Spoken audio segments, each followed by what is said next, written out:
ഈശോ മിശിഹായ്ക്ക് സ്തുതിയായിരിക്കട്ടെ. എല്ലാവരും ക്രിസ്മസിന്റെ മംഗളങ്ങൾ നേരുന്നു. നമ്മെ ഇവിടെ ഒരുമിച്ച് കൂട്ടിയ ദൈവത്തിന് നമുക്ക് പ്രത്യേകമായി നന്ദി പറയാം. ഹോളി ഹോമിന്റെ എല്ലാ പ്രവർത്തനങ്ങളെയും നിങ്ങളുടെ പ്രവർത്തനങ്ങളെയും ദൈവസമർത്ഥമായി അനുഗ്രഹിക്കട്ടെ. 21-ാം ദിന ധ്യാന വിചിന്തനത്തിൽ ഇന്ന് നമ്മുടെ വിഷയം കുടുംബം, കരുതലിന്റെയും വാത്സല്യത്തിന്റെയും സ്ഥലം.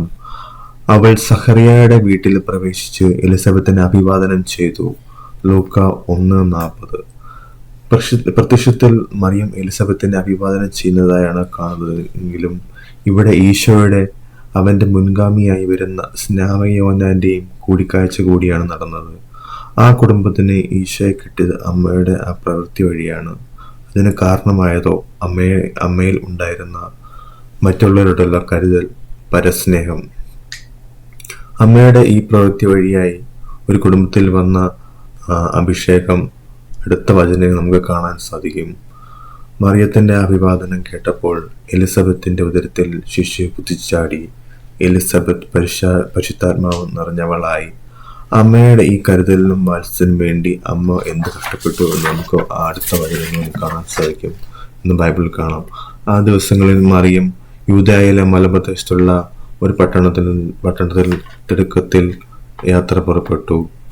ഇവിടെ നമ്മൾ ശ്രദ്ധിക്കേണ്ട 3 വാക്കുകളുണ്ട്. ആ ദിവസങ്ങളിൽ, മലമ്പ്രദേശം, തിടുക്കത്തിൽ.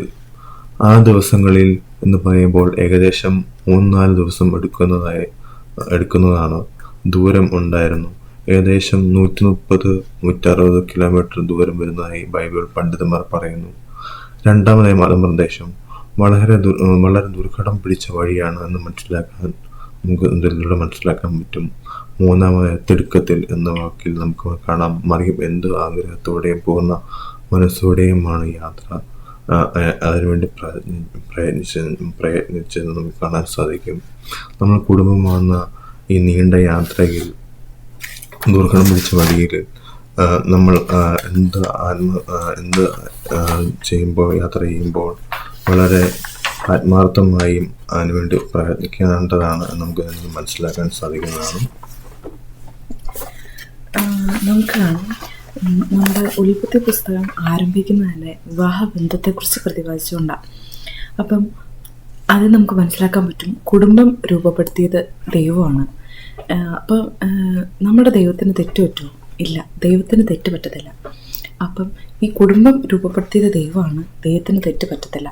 അന്നേരം നമ്മളെല്ലാം നമ്മൾക്ക് ചേർന്ന ഇണയാണ് നമുക്ക് ദൈവം തന്നിരിക്കുന്നത്. അതിൽ ദൈവത്തിന് ഒരിക്കലും തെറ്റ് പറ്റുകയില്ല. അത് നമ്മൾ വിശ്വസിക്കണം. അപ്പം നമുക്ക് കാണാൻ പറ്റും, സാത്താൻ ആദ്യമായിട്ട് പ്രവർത്തിക്കുന്നതും ഒരു കുടുംബത്തിലാണ്. അപ്പോൾ ആദത്തിൻ്റെയും ഹൗവയുടെയും ഇടയ്ക്ക് അവർ ഒരുമിച്ചായിരുന്നപ്പം ആദ്യമായിട്ട് ഹൗവയെ കണ്ടപ്പോൾ ആദം പറഞ്ഞത്, ഇതാ എൻ്റെ അസ്ഥിയുടെ അസ്ഥിയും മാംസത്തിൻ്റെ മാംസം എന്നൊക്കെ പറഞ്ഞ് ഒത്തിരി സ്നേഹം ഉണ്ടായിരുന്നു ഹൗവയോട്, ആദത്തിന്. അത് കഴിഞ്ഞ് ഇവർ ഒറ്റയ്ക്കായി പോയ ഒരു സമയത്ത് സാത്താൻ അവരുടെ ഇടയ്ക്ക് പ്രവർത്തിച്ചു. എന്നിട്ട് അവരതിൻ്റെ അകത്ത് പാപം ചെയ്ത് കഴിഞ്ഞപ്പോഴാണ് അവർ ദൈവത്തിൽ നിന്ന് അകലുന്നത്. അങ്ങനെ അവർ ദൈവത്തിൽ നിന്ന് അകന്ന് പാപം ചെയ്ത് കഴിയുമ്പോൾ അവർ പരസ്പരം അങ്ങോട്ടും ഇങ്ങോട്ടും കുറ്റം പറയുക. ആദം പറഞ്ഞു, ഹൗവയാണ് എനിക്ക് പഴം തന്നെ. ഹൗവ പറഞ്ഞു, പാമ്പ് പറഞ്ഞിട്ടാണ് ഞാൻ കഴിച്ചത്. അങ്ങനെ അവരങ്ങോട്ടും ഇങ്ങോട്ടും കുറ്റം പറഞ്ഞ് അങ്ങനെ അവർ പാപം ചെയ്ത് കഴിഞ്ഞപ്പോൾ അവർ ദൈവത്തിൽ നിന്ന് അകലുന്നതായിട്ട് നമുക്ക് കാണാൻ പറ്റും. അപ്പം നമ്മളെയൊക്കെ സൃഷ്ടിച്ചതാരാ? ദൈവ അല്ലേ? ഇപ്പം നമ്മുടെ കുടുംബജീവിതത്തിലും പല പ്രശ്നങ്ങളുണ്ടാവും. അപ്പോൾ പല പ്രശ്നങ്ങളുണ്ടാകുമ്പം ഇപ്പോൾ നമ്മുടെ ഫ്രിഡ്ജിനൊരു കംപ്ലൈൻറ്റ് വന്നു. നമ്മളതിന് ആരോട് ചോദിക്കും? നമ്മൾ ആ ഫ്രിഡ്ജിൻ്റെ മാനുഫാക്ചർ എടുത്ത് സാംസങ് അല്ലെങ്കിൽ ഏതാണോ ആ കമ്പനി ചെന്നിട്ട് അവരോട് നമ്മൾ അതിൻ്റെ കുഴപ്പം എന്നാന്ന് ചോദിക്കും അല്ലേ? എന്ന് പറഞ്ഞ പോലെ നമ്മളെ സൃഷ്ടിച്ചത് നമ്മുടെ ദൈവമാണ്, നമ്മുടെ മാനുഫാക്ചറർ നമ്മുടെ ദൈവമാണ്. അപ്പം നമ്മുടെ ജീവിതത്തിൽ എന്തെങ്കിലും ഒരു പ്രശ്നം ഉണ്ടാകുമ്പം നമ്മളത് ദൈവത്തോട് ചോദിക്കണം. എൻ്റെ ഈശോയെ, ഇങ്ങനെ ഞങ്ങളുടെ ഇടയ്ക്കൊരു വഴക്കുണ്ട്, ഇങ്ങനെ ഞങ്ങളുടെ ഇടയ്ക്കൊരു പ്രശ്നമുണ്ട്, എനിക്കിങ്ങനെ ഒരു സങ്കടമുണ്ട്, അപ്പം അതിനെന്നാ ചെയ്യേണ്ട, എനിക്ക് അങ്ങനെ ഈശോയോട് പ്രാർത്ഥിക്കുക, ദൈവത്തോട് പ്രാർത്ഥിക്കുക. ആ കാര്യം എങ്ങനെയാണ് കൃത്യമായിട്ട് സോൾവ് ചെയ്യേണ്ടതെന്ന് ദൈവത്തിന് മാത്രമേ അറിയത്തുള്ളൂ. നമ്മളെ മാനുഫാക്ചർ ചെയ്ത ആൾക്ക് മാത്രമാണ് നമ്മളെ എന്നാ ചെയ്താൽ ആ കുഴപ്പം മാറുന്നതെന്ന് മനസ്സിലാക്കാൻ പറ്റത്തുള്ളൂ. അപ്പം നമുക്കറിയാം ഈ കത്തോലിക്ക തിരുസഭയുടെ മതബോധന ഗ്രന്ഥം കുടുംബജീവിതത്തിൻ്റെ ലക്ഷ്യങ്ങൾ 2 എണ്ണമാണ് നമ്മളെ പഠിപ്പിക്കുന്നത്. ഒന്ന് ദമ്പതികളുടെ നന്മയും, 2 മക്കൾക്ക് ജന്മം നൽകുക, അവർക്ക് വിദ്യാഭ്യാസം നൽകുക എന്നുള്ളത്. അപ്പം ഈ ദമ്പതികളുടെ നന്മ എന്ന് പറയുമ്പം അതിൻ്റെ അകത്ത് നമുക്ക് കാണാം, നമ്മൾ പരസ്പരം സ്നേഹിക്കുകയും കരുതുകയും അവർ കെയർ ചെയ്യുകയൊക്കെ ചെയ്യണം. അപ്പോൾ നമ്മുടെ ഭാര്യയും ഭർത്താവും തമ്മിലുള്ള ബന്ധത്തിനെ ദൈവം നമുക്ക് പറഞ്ഞു തരുന്നത് ഈശോയും സഭയും തമ്മിലുള്ള ബന്ധം വെച്ചിട്ടാണ്. ഈശോയും സഭയും തമ്മിൽ എന്നാ ബന്ധം? ഈശോ സഭയെ സ്നേഹിക്കുന്നു, സഭ ഈശോയുടെ ഇഷ്ടത്തിനനുസരിച്ച് ഈശോയെ സ്നേഹിച്ച് ഈശോയ്ക്ക് വേണ്ടി പ്രവർത്തിക്കുന്നു, അല്ലേ? അപ്പം സഭ ഒരിക്കലും സ്വന്തം ഇഷ്ടത്തിനല്ല, ഈശോയുടെ ഇഷ്ടത്തിനാണ് പ്രവർത്തിക്കുന്നത്. അപ്പം സഭ ഭാര്യയും ഈശോ ഭർത്താവും ആവണം. അതാണ് ദൈവം പഠിപ്പിക്കുന്ന കുടുംബജീവിതം. അപ്പം അതിൻ്റെ അകത്ത് എന്നാ പറയുന്നത്, എല്ലാ കാര്യങ്ങളിലും സഭ ഈശോയെ അനുസരിക്കുക ചെയ്യുന്നത്. അന്ന് പറഞ്ഞ പോലെ നമ്മളും ഭർത്താവിനെ അനുസരിക്കണം. അപ്പോൾ പലപ്പോഴും പലരും പറഞ്ഞു കേൾക്കാറുണ്ട്, ഭർത്താവ് ഒരു കഴിവില്ലാത്ത ആളാണ്, ഉത്സാഹം കുറവാണ്, ഉത്സാഹം ഇല്ലാത്ത ഒരാളാണ്. അപ്പം എനിക്ക് അങ്ങനെ വിധേയപ്പെട്ട് ജീവിക്കാൻ എൻ്റെ ഈ ജീവിത സാഹചര്യത്തിൽ എനിക്ക് പറ്റത്തില്ല എന്ന് പറയുമ്പം പറ്റത്തില്ല, അത് ശരിയല്ല. കാരണം നമ്മൾ ഒരു കാര്യം, ഒരു സിസ്റ്റം വർക്ക് ചെയ്യണമെങ്കിൽ അവിടെ ഒരു ലീഡർ വേണം. അങ്ങനെ ഒരു ലീഡറായിട്ട് ദൈവം നമ്മുടെ ഇടയ്ക്ക് തിരഞ്ഞെടുത്തിരിക്കുന്നത് നമ്മുടെ ഭർത്താക്കന്മാരെയാണ്. അപ്പം നമ്മൾ അവരനുസരിക്കുക, അത്രേ ഉള്ളൂ. അപ്പം എത്ര കൊള്ളുകയില്ലാത്തതായിക്കോട്ടെ, എത്ര മോശമായിക്കോട്ടെ, അങ്ങനെ മോശമൊന്നും അല്ലെന്നേ.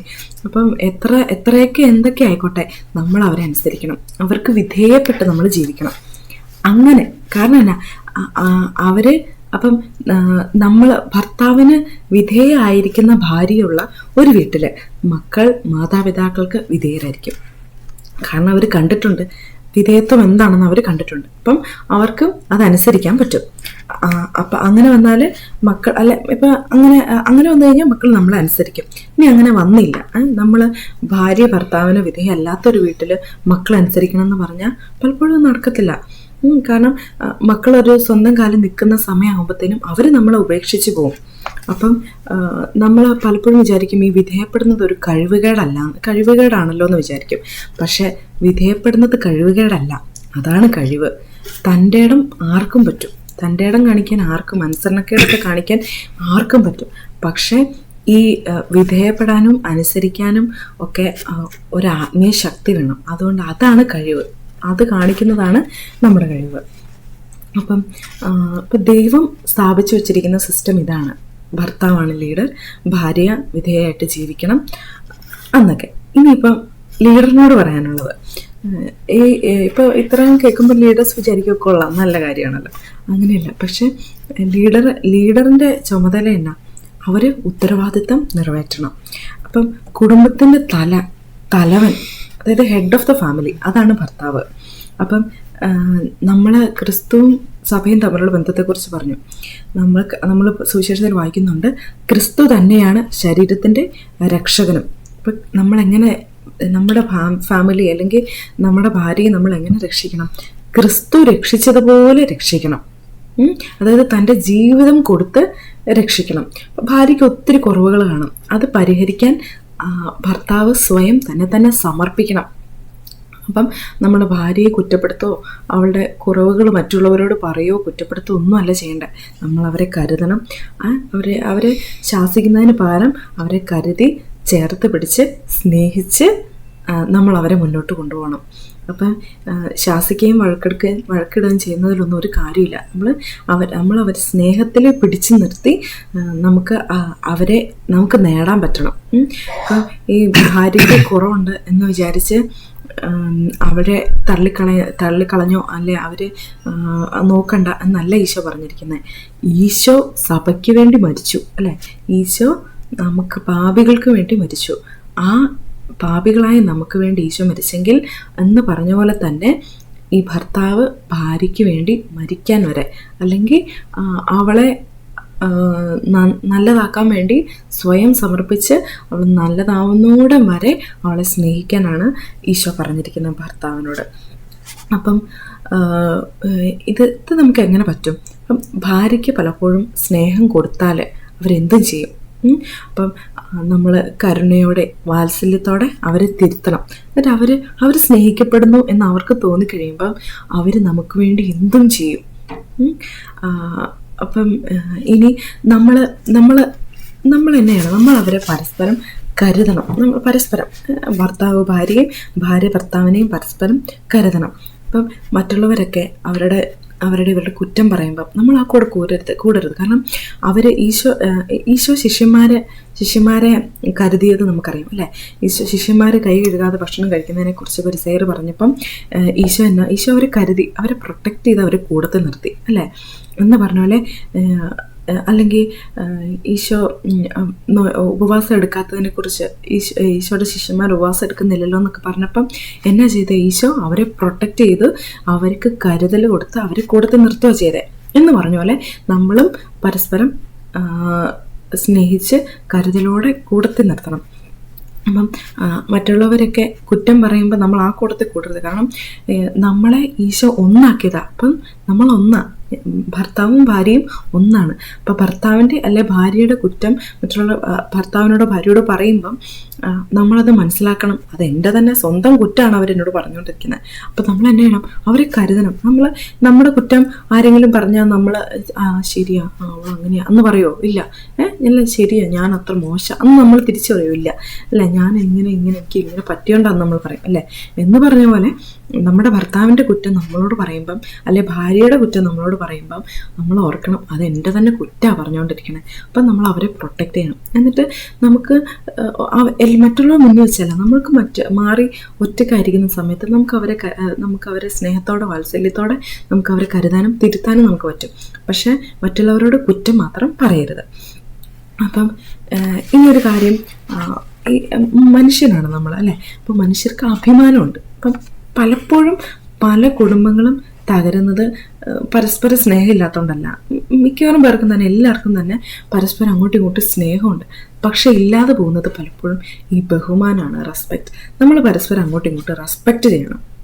അപ്പം പരസ്പരം റെസ്പെക്റ്റ് ചെയ്ത് കരുതലോടെ സ്നേഹത്തോടെ നമുക്ക് മുന്നോട്ട് പോകാൻ പറ്റണം. നമ്മളെല്ലാവരും മനുഷ്യരാണ്. അപ്പം നമുക്ക് പല കുറവുകളുണ്ട്. അപ്പം നമുക്ക് നമ്മുടെ ഈ ശരീരം കൊണ്ട് നമുക്കൊരിക്കലും പലപ്പോഴും ഈ പറഞ്ഞ പോലെ മരിച്ച് സ്നേഹിക്കാനൊന്നും പറ്റത്തില്ല. മറ്റുള്ളവർക്ക് അത്ര സ്നേഹിക്കാൻ നമുക്ക് പറ്റണമെങ്കിൽ വിശുദ്ധ കുർബാന നമ്മളതിനെ സഹായിക്കും. അപ്പം നമ്മുടെ ഉള്ളിൽ ക്രിസ്തു സ്നേഹം വേണം. ക്രിസ്തു എന്തോരാ സഭയെ സ്നേഹിച്ചേ, മരിച്ചാ സ്നേഹിച്ചേ. അപ്പം നമ്മൾ ഏത് ലിമിറ്റ് വരെ സ്നേഹിക്കണം? നമ്മൾ എത്ര നമ്മുടെ ഭർത്താവിനെ അല്ലെങ്കിൽ ഭാര്യനെ സ്നേഹിക്കണം എന്ന് ചോദിച്ചാൽ മരിച്ച് സ്നേഹിക്കണം. അപ്പം ഞാൻ ഇങ്ങനെയൊക്കെ ചെയ്തിട്ടും അല്ല ഞാൻ ഇങ്ങനെയൊക്കെ പറഞ്ഞിട്ട് ഞാൻ ഇതൊക്കെ ചെയ്തു കൊടുത്തിട്ടും അവരെന്നോട് ഇങ്ങനെ ചെയ്യുന്നത് എന്ന് പറയത്തില്ലേ പലപ്പോഴും. പക്ഷെ അങ്ങനെയല്ല, ഞാൻ മരിച്ചിട്ടും അങ്ങനെയാണ് അവരെന്നോട് ചെയ്തത് അങ്ങനെ പറയണം. ആ ലിമിറ്റ് വരെയാണ് നമുക്ക് അങ്ങനെ പറയാൻ നമുക്ക് പറ്റുമെങ്കിൽ അതിൽ കാര്യമുണ്ട്. അല്ലാതെ അവരെങ്ങനെയൊക്കെ ചെയ്തിട്ട് ഇങ്ങനെ എന്നോട് ചെയ്യുന്നതെന്ന് പറയുന്നിട്ട് കാര്യമില്ല. കാരണം ഈശോ സഭയെ സ്നേഹിച്ച പോലെ ആണ് നമ്മൾ ഭർത്താവിനെ അല്ല ഭാര്യനെ സ്നേഹിക്കേണ്ടത്. അപ്പം ഈ മരിച്ച് സ്നേഹിക്കാൻ നമുക്ക് സാധാരണ മനുഷ്യർക്ക് പറ്റുമോ? ഇല്ല.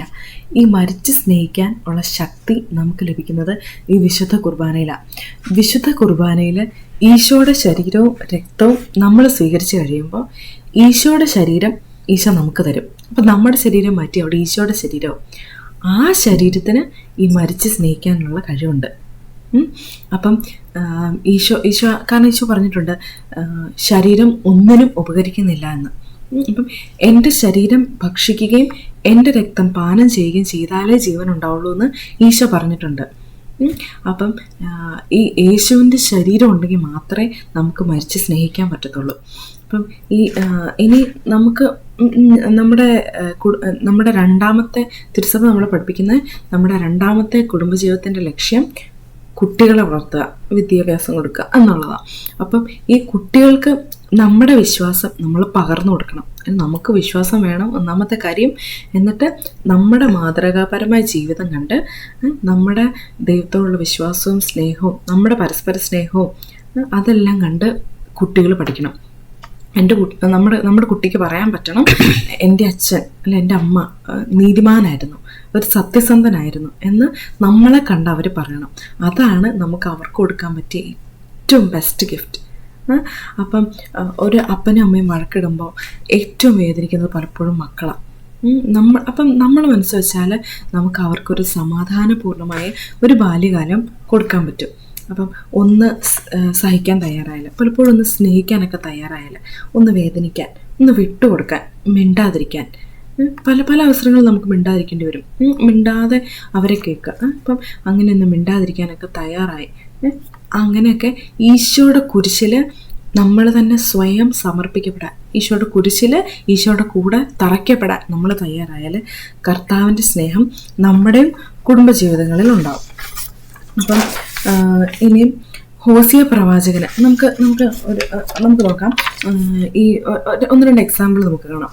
അപ്പം ഹോസിയ പ്രവാചകനെ നമുക്കറിയാം അല്ലേ. ഹോസിയ പ്രവാചകന്റെ ഭാര്യ ആരായിരുന്നു? ഒരു വേശ്യ സ്ത്രീയായിരുന്നു അല്ലേ. ഹോസിയ പ്രവാചകൻ ഹോസിയ ആരായിരുന്നു? പ്രവാചകനായിരുന്നു. ആ പ്രവാചകന് ഈശോ കൊടുത്ത ചേരുന്ന ഇണ ആരായിരുന്നു? ഒരു വേശ്യ സ്ത്രീയായിരുന്നു. അപ്പം അവർക്ക് 3 മക്കളുണ്ടായിരുന്നു. അതിലൊന്ന് അവരുടെ ഹോസിയ പ്രവാചകന്റെ അല്ലായിരുന്നു. അപ്പം എന്നിട്ട് കുറച്ചാൾ കഴിഞ്ഞപ്പോൾ ഹോസിയ പ്രവാചകനെ ഉപേക്ഷിച്ച് ആ സ്ത്രീ പോകുന്നു, ഭാര്യ പോയിട്ട്. പിന്നെ അത് കഴിഞ്ഞ് ഹോസിയ പ്രവാചകൻ പ്രാർത്ഥിച്ചപ്പം ഈശോ എന്നാ പറഞ്ഞേ? പോയി കണ്ടെത്തി തിരിച്ചു കൊണ്ടുവരാൻ അല്ലേ. അപ്പം അങ്ങനെ കണ്ടെത്തി തിരിച്ചു കൊണ്ടുവന്ന് ഹോസിയ പ്രവാചകൻ ആ സ്ത്രീയെ ചേർത്ത് കരുതലോടെ കൂട്ടത്തിൽ നിർത്തുന്നു അപ്പം നമ്മുടെ പങ്കാളി എങ്ങനെയായാലും, എത്ര കൊള്ളുകയല്ലാത്ത ആയാലും, അവരെ കരുണാർദ്രമായ സ്നേഹത്തോടെ തിരിച്ചു വിളിക്കാനും അവരെ കൂട്ടത്തിൽ നിർത്താനും നമുക്ക് പറ്റണം.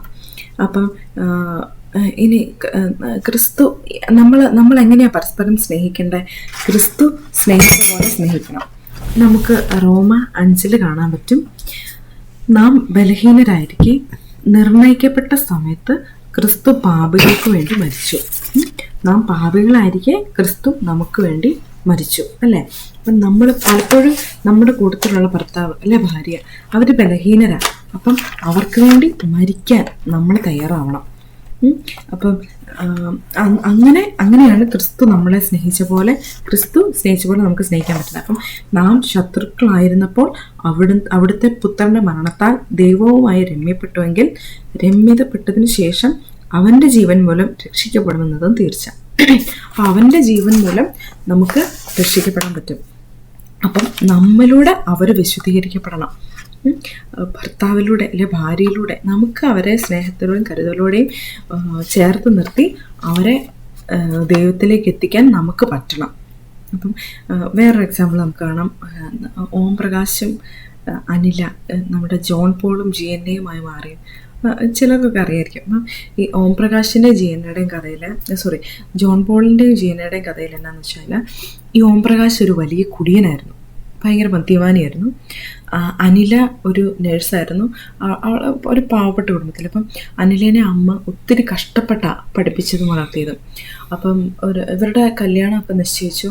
എന്നിട്ട് ഒരു കല്യാണത്തിന് ഒരു 3 ദിവസം മുമ്പ് അനിലയോട് വിളിച്ച് പറഞ്ഞു, അനിലയുടെ ഫ്രണ്ട് വിളിച്ചിട്ട് പറഞ്ഞു, നീ അവനെ കല്യാണം കഴിക്കരുത്, അവൻ ഭയങ്കര മദ്യപാനി, അവൻ നിന്നെ കൊല്ലും, നിൻ്റെ അമ്മ നിന്നെ കഷ്ടപ്പെട്ട് വളർത്തിയതാണ്, അപ്പം നിന്നെ അവൻ വെറുതെ കൊന്നു കളയും, അതുകൊണ്ട് അവനെ കല്യാണം കഴിക്കരുതെന്ന് ഈ അനിലയുടെ ഫ്രണ്ട് പറഞ്ഞു. അപ്പോൾ അനില എന്താ ചെയ്തത്? അനില പ്രാർത്ഥിച്ചു. അനില ബൈബിൾ വായിച്ചപ്പോൾ അനിലയ്ക്ക് മനസ്സിലായത് ഈ ചെറിയവരിൽ ഒരുവൻ പോലും നശിച്ചു പോകരുതെന്നുള്ള വാക്യമാണ് അനിലയുടെ മനസ്സിൽ അന്നേരം വന്നത്. അപ്പം അനില എന്നാ ചെയ്തു? ആ ആളെ തന്നെ ഭർത്താവായിട്ട് സ്വീകരിക്കാമെന്ന് തീരുമാനിച്ചു. അനില അയാളെ സ്വീകരിച്ചു. എന്നിട്ട് അനില ഈ നമ്മൾ പലപ്പോഴും ചെയ്യുന്ന പോലെ അവരെ എതിർക്കുകയോ വഴക്കുണ്ടാക്കുകയോ ഒന്നുമല്ല അനില ചെയ്തത്. അയാൾ മദ്യപിച്ച് കയറി വരുമ്പം അയാൾക്ക് കുളിക്കാനുള്ള വെള്ളം ചൂടാക്കി, ഫുഡ് കറക്റ്റ് സമയത്ത് എടുത്തു കൊടുത്ത് എല്ലാം ചെയ്ത് ശുശ്രൂഷിച്ച് അനില കൊടുത്ത് നിന്നു, സ്നേഹിച്ച് കരുതി. എന്നിട്ട് അങ്ങനെ പയ്യെ അനില അയാളെ മാറ്റിയെടുത്തു. എങ്ങനെ?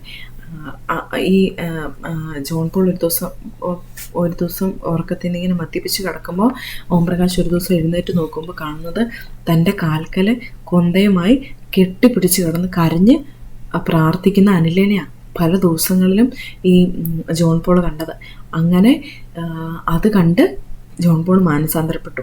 അങ്ങനെ മാനസാന്തരപ്പെട്ട് ഈ അങ്ങനെ ഈ ജോൺ പോളിനെ ജിയന്നയ്ക്ക് നേടാൻ കഴിഞ്ഞു. അങ്ങനെ അവർ ഹിന്ദുക്കളായിരുന്നു, പിന്നീട് അവർ ക്രിസ്ത്യാനികളായിട്ട് മാറുകയാണ് ചെയ്തത്. അപ്പം അങ്ങനെ ഈ ഇതുപോലെ നമ്മുടെ സ്നേഹത്തിലൂടെയും കരുതലൂടെയും അവരെ കൂടത്തെ നിർത്താനും അവരെ ദൈവത്തിലേക്ക് അടുപ്പിക്കാനും നമുക്ക് പറ്റണം. ഇന്ന് ഈ ജോൺ പോളും ജിയന്നയും അറിയപ്പെടുന്ന സുവിശേഷ പ്രഘോഷകരാണ്. അപ്പം നമ്മൾ കുടുംബജീവിതത്തിൽ പരസ്പരം സ്നേഹിച്ചും കരുതിയും ഒരുമിച്ച് മുന്നോട്ട് പോകണം. നമുക്ക് തിമോത്തിയോസ് 5:8 എന്നൊരു വചനഭാഗം നമുക്ക് ശ്രദ്ധിക്കാം. ഒരുവൻ തൻ്റെ സ്വന്തക്കാരുടെയും പ്രത്യേകിച്ച് തൻ്റെ കുടുംബത്തിൻ്റെയും ആവശ്യങ്ങൾ നിറവേറ്റുന്നില്ലെങ്കിൽ അവൻ വിശ്വാസം ത്യജിച്ചവനും അവിശ്വാസിയേക്കാൾ ഹീനനുമാണ്. നമുക്കൊരു നിമിഷം കണ്ണുകൾ അടച്ച് നമ്മൾ തന്നെ ഒന്ന് പരിശോധന ചെയ്യാം.